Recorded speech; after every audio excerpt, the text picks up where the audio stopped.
Good afternoon, my name is Nathan Kraft, and my question to you today is, what has the F-35 Joint Strike Fighter cost the taxpayers, and what is it provided for this cost? Today I'm going to be expanding on my previous coverage of the F-35, and I'll be talking more about the Joint Strike Fighter program, costs and delays, some alternatives to the F-35, and whether it's been worth it or not. I will reference numerous reports and findings from watchdog groups as well as military officials. For the first time, America has chosen to have a unified airframe design capable of multiple missions, as well as to be similar across each of the branches and versions. Let's cover how this design came about. I covered the capabilities of the F-35 Lightning II previously. This time, however, I'm going to be expanding more on the JSF program that brought about the Lockheed Martin F-35, the X-35, and its rival Boeing-made X-32. Lockheed and Boeing were both awarded $750 million as the finalists in 1996 to develop their aircraft hitches. This funding was awarded to not bankrupt either company with development costs.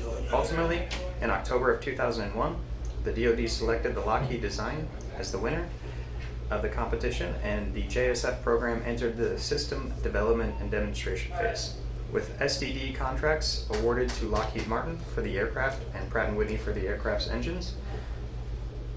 The Boeing-made X-32, however, was capable of meeting and even exceeding all of the requirements of the program, but it was simply unable by fault of its design to match the X-35's performance as well as ability. By the end of this prototype phase, there was already $1.5 billion and 8 years spent without a final product, and we still had an aging fleet of warfighters in need of a replacement. The cost and delay of the program: initially, the expected acquisition was to be $50 million per plane in 2001. However, by 2010, it had ballooned to over $92.4 million, triggering the Nunn-McCurdy cost containment law, which activates when a military contract exceeds a 50% cost increase. The cost increase was in part due to the numerous delays, as well as design fixes, including a weight reduction overhaul, which cost an additional $16.2 billion and a delay of 18 months.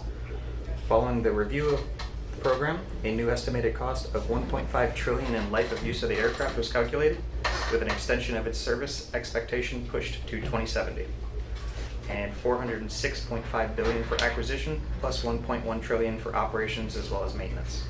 The Department of Defense purchased nearly 200 aircraft that did not come with any combat capability or software and hardware that included upgrades to bring these up to a usable fighter aircraft. It would be an additional $40 billion.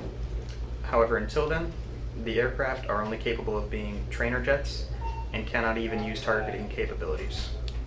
However, after Lieutenant General Bogdan took oversight of the program, he made it quite clear to Lockheed that he would not be leaving the post until major problems with the fighter would be fixed, as well as some of the things that he did in this time.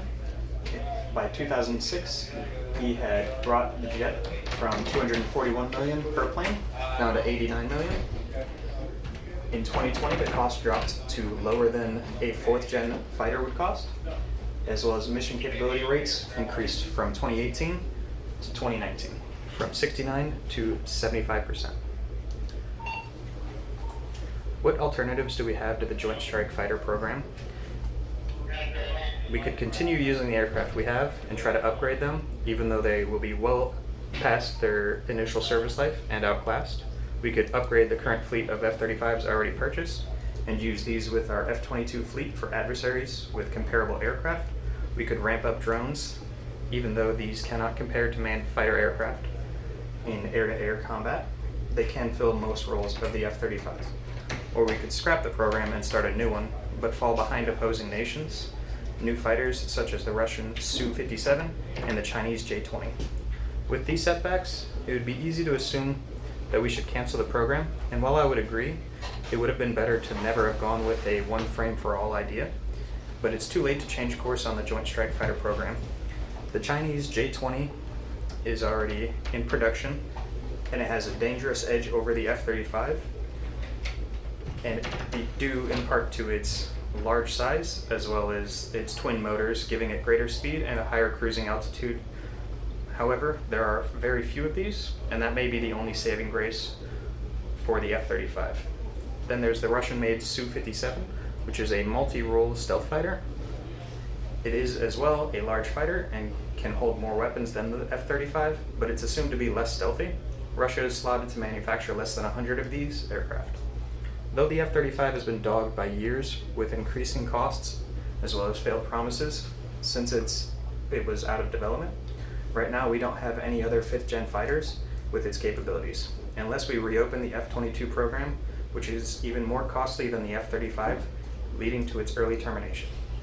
We still have the world's greatest air power with our current 4th-generation fighters, and this should be what we focus on making upgrades to until we have a new generation of fighters, or even buy other nations' aircraft if domestic partners fail to produce a cost-effective as well as on-time plane. In short, it's not a simple yes or no. Too many nations and states are involved in the program, essentially making it unkillable. However, the US needs to maintain a strict oversight and should take financial action against Lockheed over their mishandling of this program. To this end, I ask you to call your senators, tell them that the fighter was already cost too much over the past 19 years and has failed to deliver even a mildly cost-effective or capable aircraft. And even if this program cannot be killed, it should come to an end with no additional orders placed. To review some of the main topics today, the Joint Strike Fighter program, won out by Lockheed Martin, produced a capable prototype, but the costs went well above what they were promised, and they failed to create the intended fighter we asked of Lockheed. Though we don't have an alternative, we need to keep the fighter in service as we don't have a fighter with comparable capabilities, but the program should come to a close as it was a massive overcost and failed to provide the necessary results. Do you have any questions for these programs or me? No questions. No. All right. Well, thank you for your time and interest in our military's ability to respond to our foreign threats. All right. There's my audience member. I had another, but he bailed, unfortunately, because work. Sorry about that.